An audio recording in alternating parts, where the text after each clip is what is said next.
Part 4 की starting में हम देखते हैं एफएल मेज पर बैठे सोच रही होती है कि उसे कल के दिए गए गिफ्ट के बारे में कैसे रिएक्ट करना चाहिए।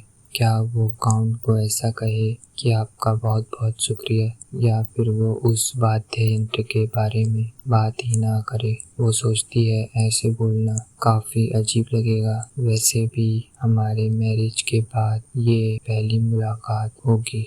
पता नहीं क्यों पर मुझे नर्वस फील हो रहा है। बचपन में मैंने लोगों से कुछ चीज़ें सीखी जिससे मुझे पता चला पीला रंग शांति की निशानी होता है, गुलाबी रंग स्नेह प्यार की निशानी होता है, नीला रंग डर की निशानी होता है और लाल रंग नफरत, क्रोध या किसी भी नकारात्मक इमोशन। और काउंट हमेशा रेड नहीं डार्क रेड कलर के दिखाई देते हैं। मैं सोच नहीं सकती कि काउंट मुझसे कितनी नफरत करते होंगे। तभी अचानक से वहाँ काउंट आ जाता है और बोलता है, मुझे माफ़ करना, आपको इंतज़ार करने आने के लिए। ये सुनकर हमारी एफएल होश में आती है और वो सोचती है, मुझे उम्मीद नहीं थी कि ये यहाँ आएंगे। एरियल उनको गुड मॉर्निंग बोलकर नाश्ता करने लगती है।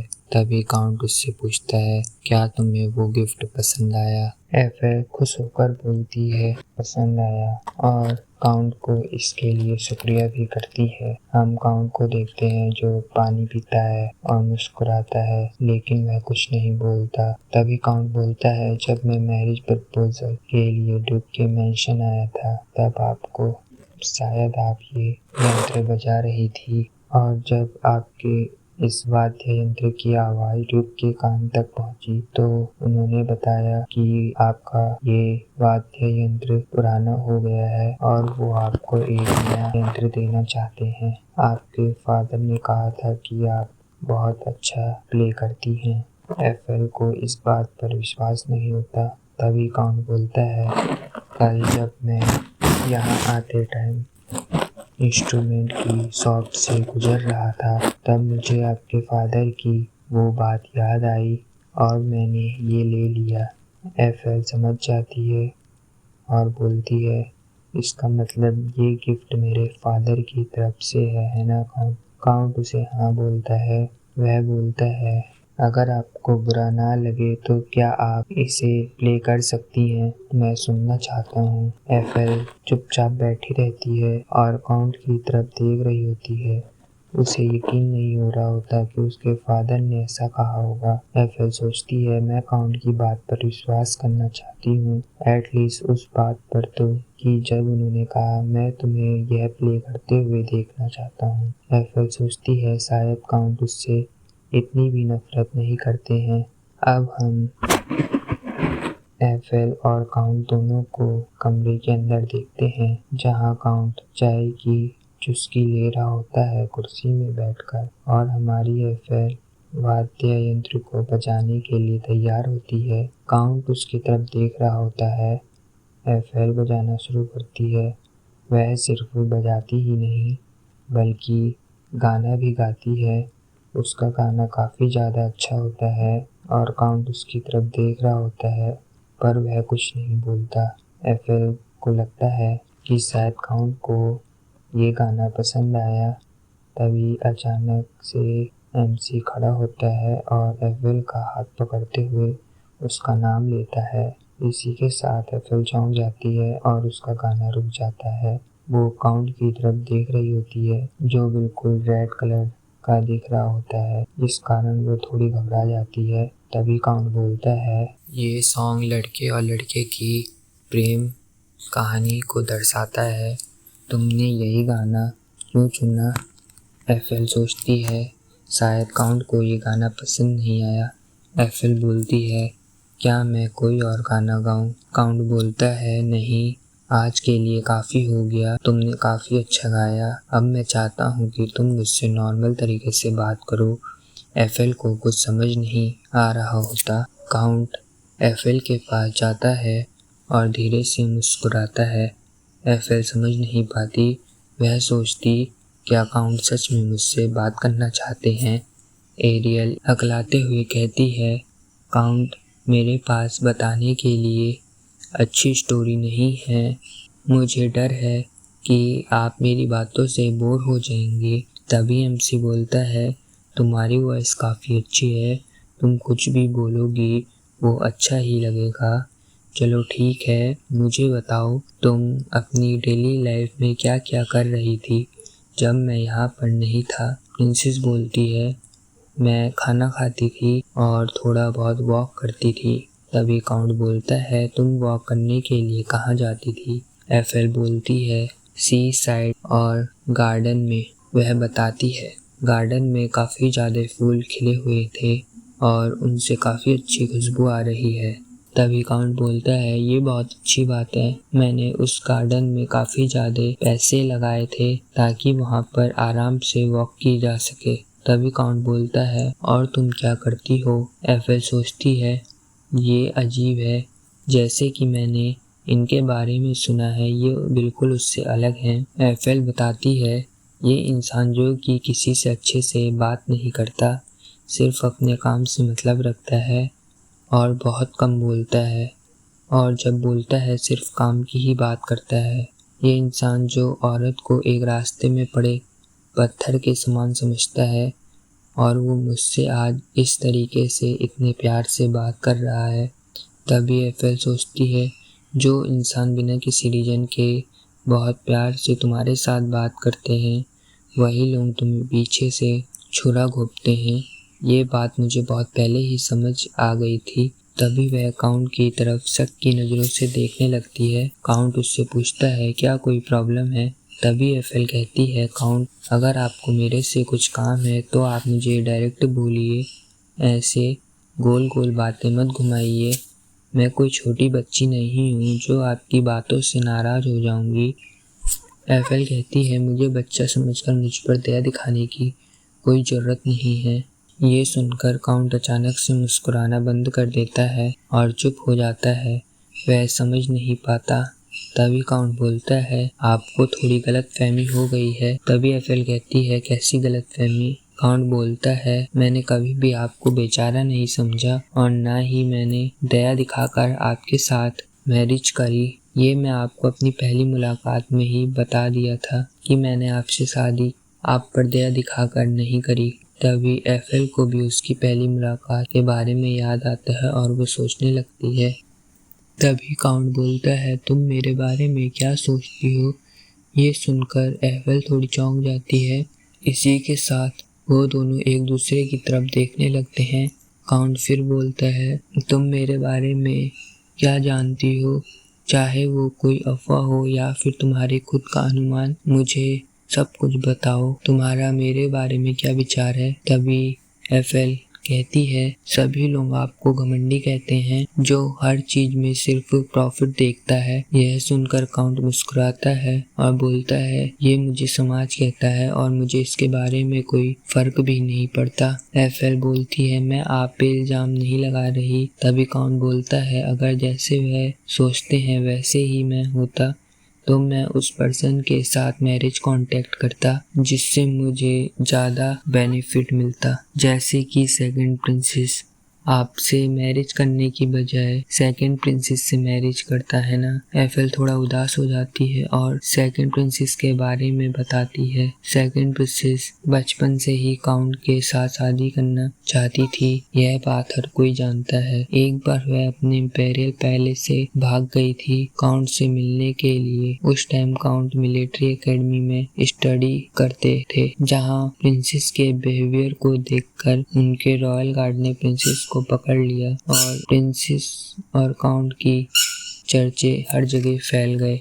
एफएल सोचती है, मेरे ख्याल से आपने सेकंड प्रिंसेस से शादी नहीं करी बल्कि मेरे से करी, क्योंकि ऐसा हो सकता है कि आपने ड्यूक के साथ कोई अच्छा कांटेक्ट किया हो, क्योंकि ऐसा हो ही नहीं सकता कि आप सेकंड प्रिंसेस से शादी ना करें, क्योंकि वो हर चीज़ में मुझसे बेहतर हैं।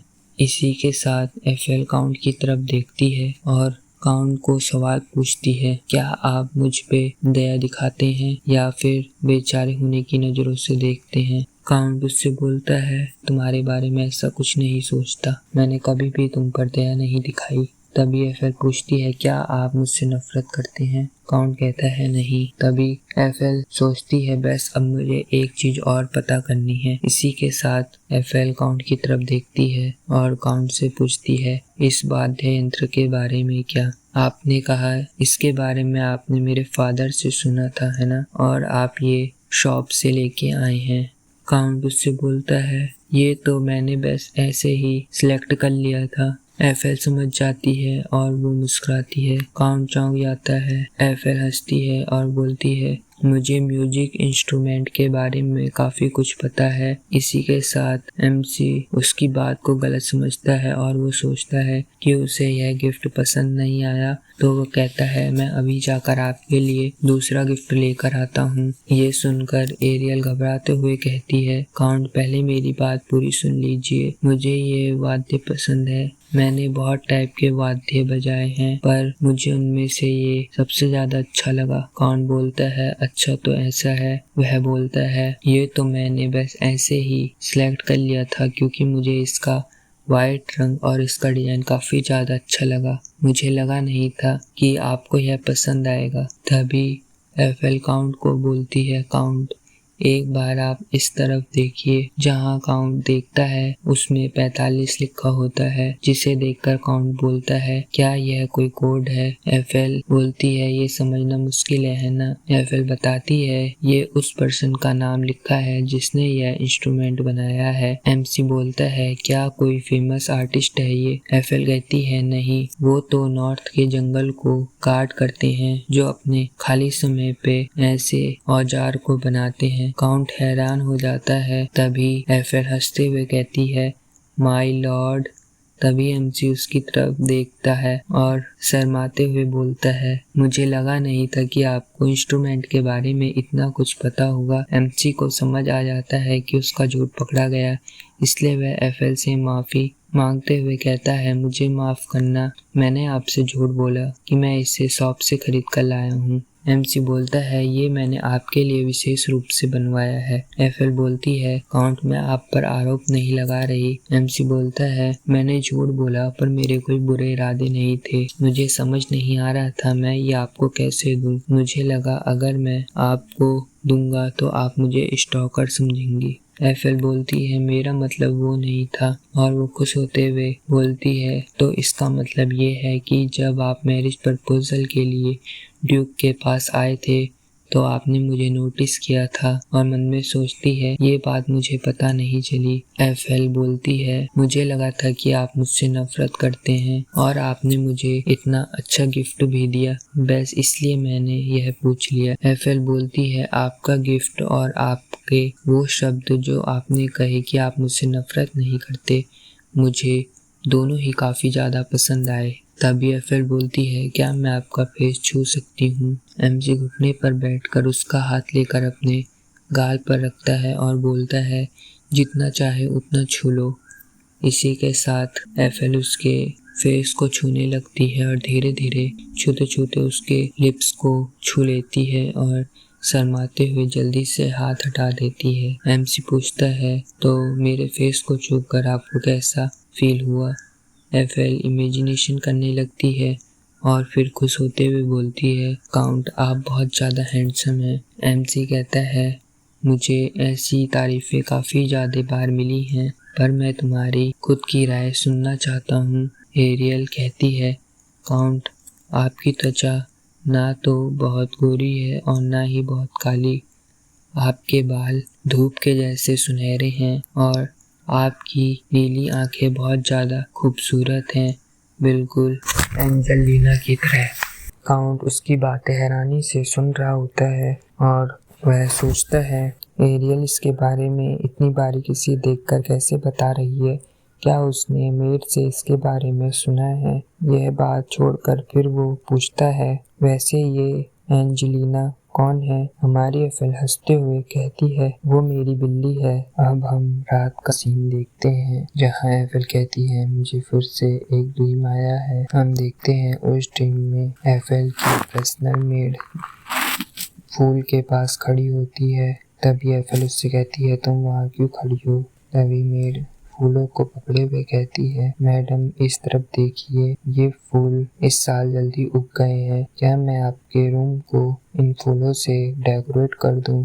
महफिल कहती है, ये एक ऐसा सपना है जो सच होने वाला है। इसी के साथ वो बोलती है, अच्छा तो वीटा के बालों का कलर ऐसा है और इसका फेस भी इतना अच्छा है, क्योंकि एफएल को सपनों में चीजें बिल्कुल साफ दिखाई देती हैं। इसी के साथ हम देखते हैं एक पेड़ की ब्रांच टूटती है जो कि वीटा के ऊपर जाकर गिरती है और एफएल भागते हुए चिल्लाती है, वीटा। इसी के साथ हमारे एफएल की आंखें खुलती हैं। वो कहती है, एक और ड्रीम। अभी कुछ दिन पहले ही मुझे इतना अच्छा सपना आया था। नहीं, वो पीसफुल ड्रीम भी काफ़ी अजीब था, क्योंकि मेरे अधिकतर ड्रीम डरावने होते हैं, तो मुझे इतना अच्छा सपना कैसे आ सकता है। तभी वो सोचती है, अभी इसके बारे में चिंता करने की बात नहीं है, पहले उसे उस एक्सीडेंट को होने से रोकना होगा जो कि वीटा के साथ होने वाला है। इसी के साथ वह बिस्तर से खड़ी होती है और उस जगह को खोजने के लिए जाने लगती है। वो बोलती है, वो फूल के ही आसपास का पेड़ होगा जहाँ से वो ब्रांच टूटकर गिरी थी। एफएल बाहर की तरफ देखती है जहाँ काफी ज्यादा बारिश हो रही होती है और बिजली कड़क रही होती है। अब हम काउंट के ऑफिस को देखते हैं जहाँ काउंट का असिस्टेंट काउंट पर चिल्लाते हुए कहता है, क्या आप चाहते हैं मैं आपकी जगह कैपिटल में जाऊं? असिस्टेंट बोलता है, मैं तो आपका टेम्परेरी रिप्रेजेंटेटिव हूँ, यहाँ तक कि मैं कोई एडमिनिस्ट्रेटर भी नहीं हूँ। एमसी कहता है, एडमिनिस्ट्रेटर डिसीजन के लिए उन्हें सिर्फ मेरे अप्रूवल चाहिए, तो तुम इसमें इतना गुस्सा क्यों हो रहे हो? मुझे समझ नहीं आ रहा। असिस्टेंट बोलता है, और उस अपकमिंग असेंबली का हम क्या करेंगे? अगर आप अभी निकलेंगे तो आप वहाँ एक हफ्ते में पहुँच जाएंगे। असिस्टेंट बोलता है, एडमिनिस्ट्रेटर बनने के बाद गर्मियों की छुट्टी को छोड़कर आप पूरे टाइम कैपिटल में ही रहे हैं। आप बाहर की जगह कैपिटल में रहने के लिए ज़्यादा सुटेबल हैं, तो आप कैपिटल क्यों नहीं जाना चाहते? वो कहता है, ऐसा तो नहीं कि आप इसलिए नहीं जा रहे क्योंकि आपको प्रिंसेस की चिंता हो रही है। काउंट हंसने लगता है। तभी असिस्टेंट बोलता है, मुझे लगा नहीं था कि आप इतने रोमांटिक होंगे। तभी वहाँ बॉडीगार्ड आता है और बोलता है, मुझे बहुत खुशी हुई ये सुनकर, पर मैं आपके बीच की बातचीत को रोकना नहीं चाहता, पर आपको अपना डिसीजन जल्दी ही लेना होगा, क्योंकि कल रात काफ़ी ज़्यादा बारिश हुई थी जिस कारण ब्रिज टूट गया है। हमें 6 बजे से पहले जाना होगा। बॉडीगार्ड कहता है, क्या उस दिन शादी की घटना के कारण आप परेशान हैं? असिस्टेंट को समझ नहीं आता। वो पूछता है, क्या हुआ था उस दिन? तभी बॉडीगार्ड बोलता है, सेकंड प्रिंसेस अपने रॉयल गार्ड के साथ शादी में आई थी।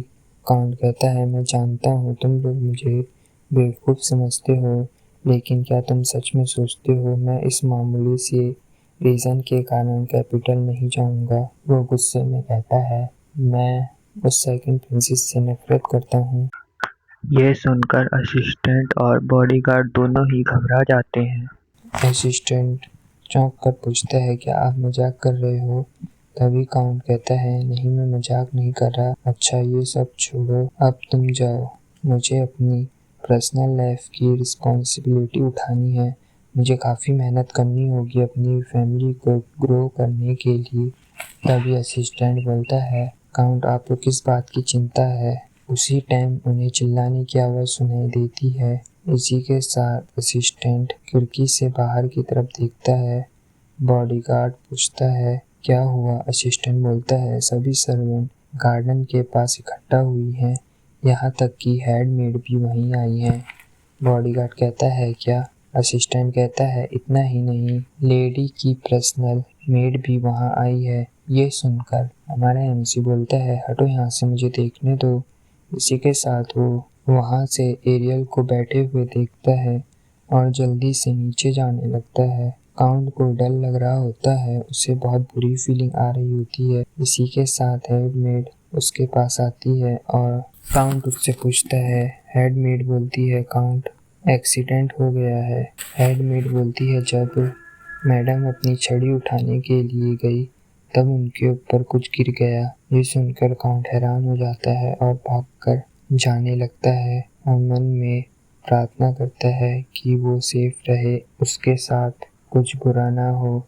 इसी के साथ जब वह गार्डन में आता है तो एफएल को देखता है जो कि वहाँ बैठी होती है और उसके ऊपर पत्ते गिरे होते हैं। एफएल काउंट से बोलती है काउंट। एमसी एफएल की तरफ देख रहा होता है और अपना मुंह पर हाथ रखते हुए बोलता है यहाँ क्या हुआ था।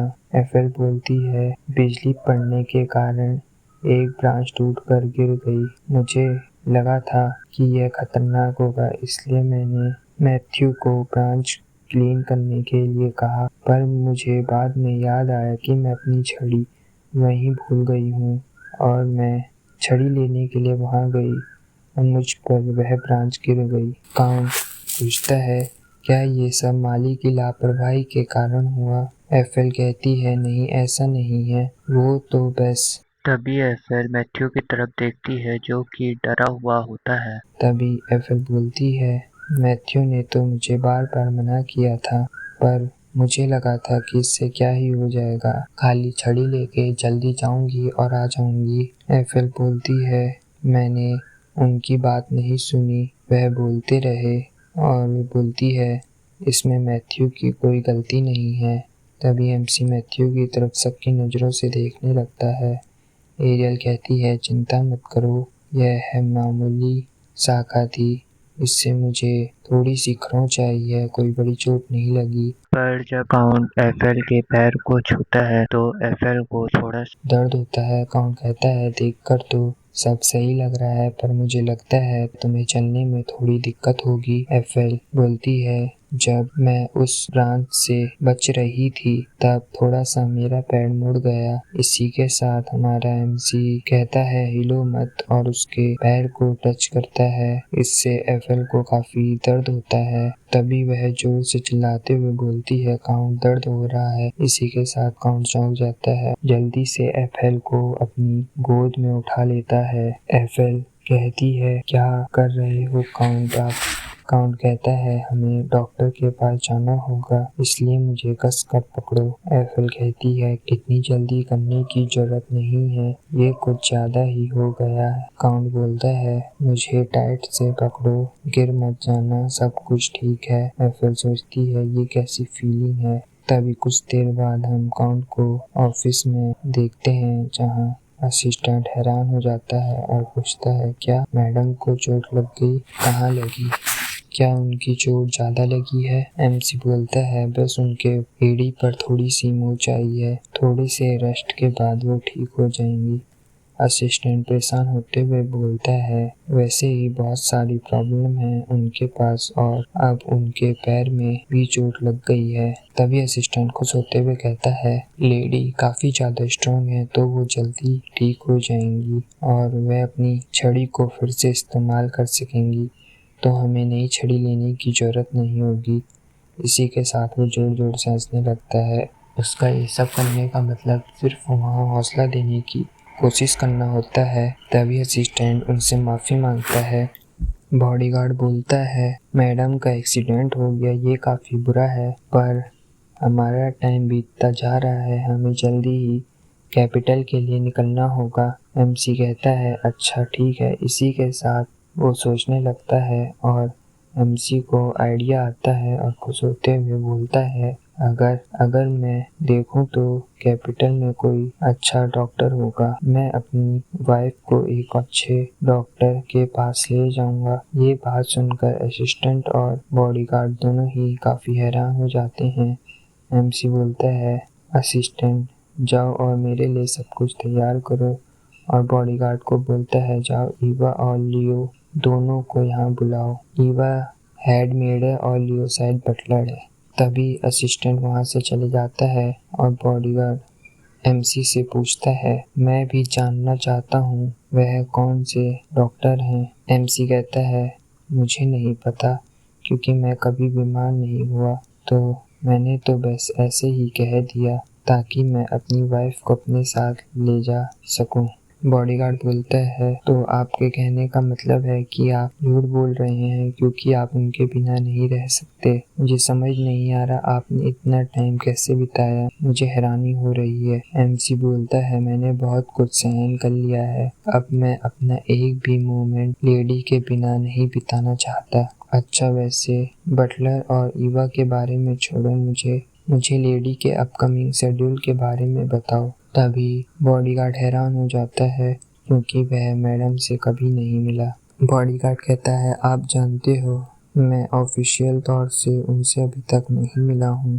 तभी काउंट कहता है लेडी को एक गार्ड की जरूरत है, अब से तुम उसके साथ हमेशा रहोगे एक गार्ड के तौर पर। ये एक अच्छा मौका होगा तुम्हारा अपने नए मास्टर से मिलने का। बॉडीगार्ड कहता है ठीक है। तभी काउंट कहता है अब मैं उन्हें तुम्हारे भरोसे छोड़ रहा हूँ। इसी के साथ वो वहाँ से चले जाता है। बॉडीगार्ड कहता है ये क्या परेशानी है। इसी के साथ हम एफएल के रूम का सीन देखते हैं जहाँ एफएल के पैर को डॉक्टर चेक कर रहा होता है और एफएल सोच रही होती है चलो ये तो अच्छा है कि वीटा को कोई चोट नहीं लगी। तभी उसके कमरे के बाहर से आवाज आती है क्या मैं अंदर आ जाऊँ। एफएल कहती है हाँ आ जाओ। उसके अंदर आते ही हम बॉडीगार्ड के ऑरा को देखते हैं जिसे देखकर डॉक्टर डर जाता है और वो पूछता है क्या ट्रीटमेंट फिनिश हो गया या फिर किसी और चीज की जरूरत है। तभी डॉक्टर घबराते हुए कहता है ये 2-3 दिन में ठीक हो जाएंगी और वो एफएल से कहता है प्लीज ज्यादा चलने की कोशिश मत करना और वहाँ से घबराते हुए भाग जाता है और बोलता है अपना ध्यान रखिएगा मैं अब जाता हूँ। हमारी एफएल बॉडीगार्ड की तरफ देख रही होती है जो कि उसे ग्रे कलर का दिख रहा होता है। इसी के साथ वो बॉडीगार्ड को हेलो करते हुए कहती है तुम कौन हो। तभी बॉडीगार्ड उनसे रिस्पेक्ट दिखाते हुए कहता है मैडम आपसे मिलके मुझे अच्छा लगा, मेरा नाम बियॉन है और मैं काउंट का बॉडीगार्ड हूँ। तभी एफएल खुश होते हुए कहती है ओह तो तुम उनके पर्सनल बॉडीगार्ड हो, आपसे मिलके काफी अच्छा लगा। तभी बॉडीगार्ड बोलते हैं मुझे यकीन है कि हम पहले भी मिल चुके हैं जब मैरिज अरेंजमेंट का टाइम था, पर शायद आपको यह याद नहीं है। तभी एफएल सोचती है और उसे फिर याद आता है अरे हाँ जो इंसान मेरे लिए बास्केट में उस फूल और रिंग को लाया था वो आदमी की वॉइस और इस आदमी की वॉइस सेम है। मुझे लगा था कि ये वैसे एक सर्वेंट है क्योंकि उस टाइम उसने मुझे ग्रीट करा और वहाँ से चले गया। तभी एफएल होश में आती है और बोलती है मुझे माफ करना और आपका शुक्रिया उस टाइम के लिए। तभी बॉडीगार्ड बोलता है ये ठीक है, इससे भी इम्पोर्टेंट बात है तो प्लीज आप मेरे से बिल्कुल अच्छे से कंफर्ट होके बात करिए। तभी एफएल सोचती है मैंने इस गार्ड के बारे में सुना है, इसका रैंक काफी ज्यादा हाई है मिलिट्री में। तभी एफएल कहती है मैं भले ही काउंट की वाइफ हूँ पर मैं आपको ऐसे ही ट्रीट नहीं कर सकती, मेरे को आपके साथ इज्जत से बात करनी होगी है ना। तभी बॉडीगार्ड उसकी तरफ देखता है और सोचता है ये बिल्कुल भी चेंज नहीं है, मुझे लगा था ये बस एक्टिंग कर रही होंगी, मुझे यकीन नहीं हो रहा ड्यूक के परिवार में इतनी हम्बल गर्ल है, ये काफी अच्छा है। तभी बॉडीगार्ड बोलता है मुझे माफ करना, मैं जानता हूँ कि आप अभी सही नहीं हैं पर हमें जल्दी ही कैपिटल के लिए निकलना होगा काउंट के साथ। एफएल हैरान होती है और कहती है क्या कैपिटल। बॉडीगार्ड कहता है हाँ। तभी एफएल कहती है हाँ मैं जानती हूँ कि काउंट कैपिटल जाने वाले हैं पर क्या मुझे भी जाना होगा। काउंट कहता है हाँ। तभी एफएल कहती है मैं यहाँ रहकर अपनी ड्यूटी पूरी कर रही थी। बॉडीगार्ड कहता है काउंट को आपके इस एक्सीडेंट के बाद बहुत ज़्यादा चिंता हो रही है और कैपिटल में बहुत अच्छे डॉक्टर हैं तो आपका ट्रीटमेंट अच्छे से हो जाएगा। तभी एफएल कहती है पर ये तो एक छोटी सी मोच है जो कि कुछ दिन में हील हो जाएगी, ऐसा डॉक्टर ने कहा था है ना। तभी बॉडीगार्ड कहता है हाँ ये सच हो सकता है पर काउंट को बहुत ज़्यादा चिंता हो रही है तो इसमें मैं आपकी कोई हेल्प नहीं कर सकता। तभी एफएल सोचती है काउंट मेरे बारे में चिंता कर रहे हैं। इसी के साथ वो अपने हाथ पैरों पर लगाती है और बोलती है अगर ऐसा है तो मुझे जाना चाहिए। इसी के साथ बोलती है ठीक है मैं भी उनके साथ कैपिटल जाऊंगी। तभी बॉडीगार्ड बोलता है ठीक है फिर मैं चलता हूँ और प्रिपरेशन करता हूँ। इसी के साथ एफएल बॉडीगार्ड को थैंक यू बोलती है, बेड में गिर जाती है, सोचने लगती है, अब बोलती है ये ठीक है। एफएल बेड में लेटे हुए सोचती है क्या मुझे इस बात के लिए खुश होना चाहिए। इसी के साथ ये चैप्टर खत्म होता है।